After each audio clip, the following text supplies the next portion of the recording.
Alright, this is our next question. The impulse response of an LTE system can be obtained by option A, differentiating the unit ramp response, option B, differentiating the unit step response, option C, integrating the unit ramp response, and option D, integrating the unit step response. Listen, the question is the options are actually responses, not unit ramp signal, but unit ramp response, unit step response. Okay. So to solve this question, this is a very simple question. To solve this question, what you need to understand is a system, right?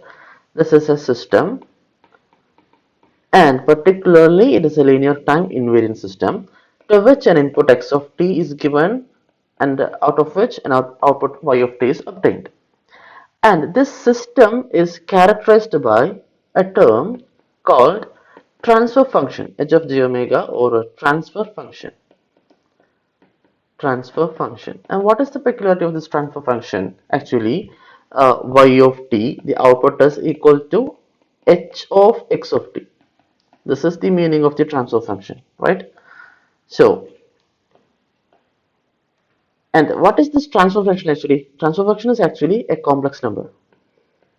A complex number. Okay. So transfer function is in the variable j omega. That means it's a complex number. So what I'm saying is, if okay, so y of t is equal to h of x of t, that we know. And what about h of, if I am taking d by dt of x of t, what happens, right? What happens? This is actually equal to some y dash of t, or actually, not to confuse between the differentials, y1 of t. So y1 of t equal to h of d by dt of x of t means this I can take this d by dt outside because transfer function is a complex number. So d by dt of h of x of t, that is equal to d by dt of y of t. So what I am trying to say is, if the input is given, the output is y of t, then if the differential of the input is given, the output is the differential of the output. Okay. Similarly, in the same fashion, we can write some y2 of t, another output is obtained when we integrate the input. Okay, this is actually equal to integral of h of x of t, because transfer function is a complex number, so you can take integral outside. That is equal to integral of y of t. So whenever you choose an integral of the input, the output is also the integral of it. Okay. So out of this question, or out of this concept, I can tell you that actually, what is the differential of unit step response? Or I'll start with option A. What will be the differential of a unit ramp signal, not response, unit ramp signal? So unit ramp signal will be like this, okay, like this. So its differential means its slope, that is equal to a constant slope. So differential of a, I can write somewhere,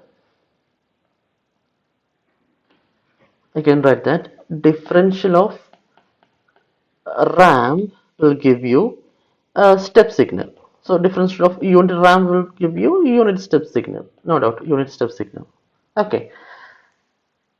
So and now what about differential of unit step signal? You're taking step signal, you're finding the differential of it. The slope here is 0.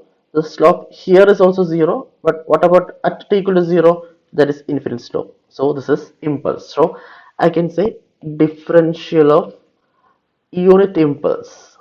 Unit impulse equal to sorry, differential of, sorry, unit step is equal to, I was saying unit step, so unit step equal to unit impulse. And from whatever we had from this relation, if you take the differential of the input, then output will also be the differential. So from that I can tell you, if I'm using d by dt of unit step response, that will give you unit impulse response. Impulse response. So now the question is clear. The impulse response is obtained by differentiating unit step response. Okay. So the answer should be option B.